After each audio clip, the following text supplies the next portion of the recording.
नमस्कार भाई साहब। थैंक यू भाई, थैंक यू।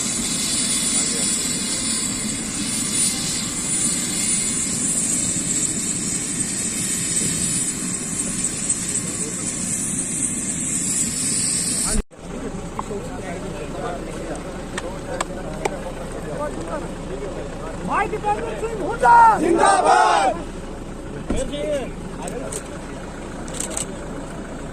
मेरा की सारी तैयारी चल रही है ना सबकी।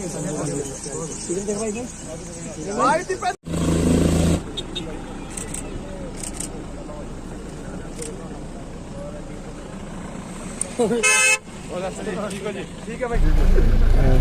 देखिए, प्रजातंत्र में इस प्रकार की कार्रवाई की कोई गुंजाइश नहीं है और आज हमारे विधायक दल की बैठक है, उसमें मैं समझता हूँ कि अभी शायद वो चली रही होगी या हो चुकी होगी।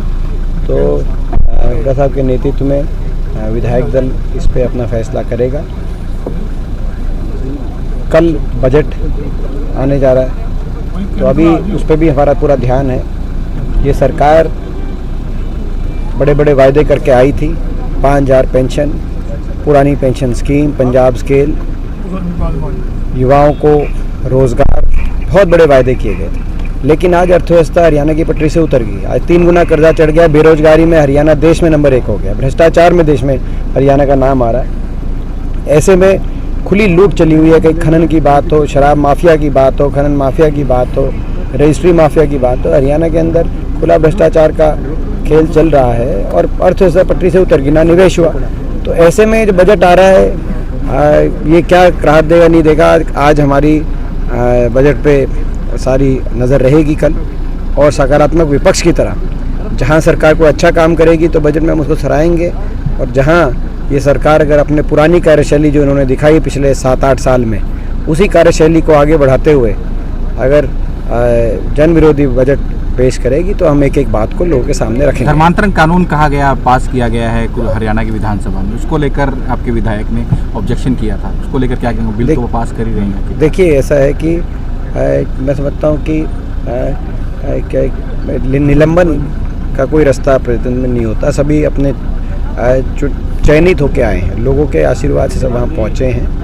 और जो है प्रजातंत्र में अलग अलग विचार होना, अलग अलग विचारधारा होना, किसी भी कानून पे अलग अलग राय होना, यही एक प्रजातंत्र है।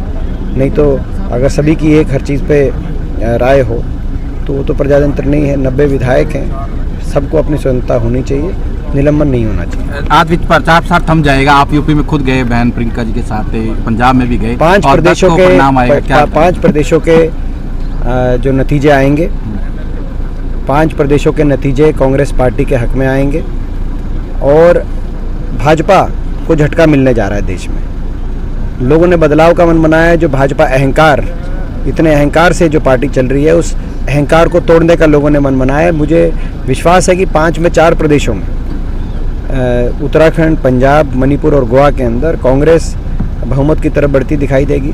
तो उत्तर प्रदेश के अंदर बदलाव होगा, उस बदलाव के अंदर भी कांग्रेस पार्टी की भूमिका रहेगी। कांग्रेस आला कमान द्वारा मुझे उत्तराखंड में कल मैं जाऊंगा। उत्तराखंड में जो नतीजे आएंगे, उन नतीजों पे विशेष पर्यवेक्षक के रूप में मुझे मेरी जिम्मेदारी मिली है।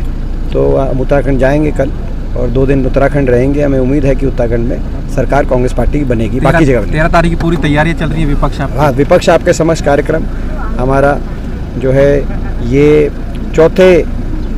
इसका चौथा पड़ाव कुरुक्षेत्र में होने जा रहा है और हमें विश्वास है कि ये एक सबसे बड़ा अभी तक का कार्यक्रम रहेगा कुरुक्षेत्र के अंदर।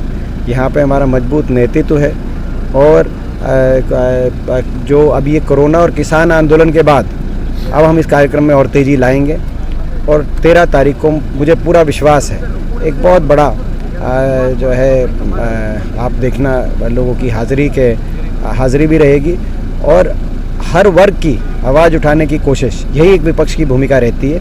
उससे कार्यक्रम से पहले जो नेता विपक्ष है और सारे विधायक हैं और सारे सांसद हैं जिसमें मैं ही हूँ, तो हम लोग सारे हर वर्ग से मिलेंगे, सारी एसोसिएशन से, सारी यूनियन से, किसान यूनियन से लेकर ट्रेडर एसोसिएशन तक हर वर्ग की जो समस्याएं हैं, आशा वर्कर, आंगनवाड़ी वर्कर, कोई भी और कोई अगर वेलफेयर एसोसिएशंस हैं, जो भी हमसे मिलना चाहे, हम यहाँ रहेंगे कुरुक्षेत्र में 12 और 13 को। कोई मिलना चाहे, अपनी समस्या बताना चाहे, जिसके लिए वो चाहे कि विपक्ष लड़ाई लड़े, तो सारे कोई नागरिक आ सकता है, अपनी बात बता सकता है। और 12 और 13 को सबकी समस्याएं सुनने के बाद 13 तारीख को 12 बजे एक जनसभा के माध्यम से हम इस कार्यक्रम का समापन करेंगे। आप लोग को भी आमंत्रण है, जनसभा में भी आइए। और उससे पहले भी अगर कोई पत्रकार भाई आना चाहें, वो कुछ बताना चाहें, आपकी पत्रकारिता की स्वतंत्रता को लेकर कोई प्रश्न चिन्ह अगर उठ रहे हो आपके मस्तिष्क में, आपके भविष्य को लेकर, तो आप हमारे सामने बात रखिए, हम आपकी बात भी उठाने का काम करेंगे।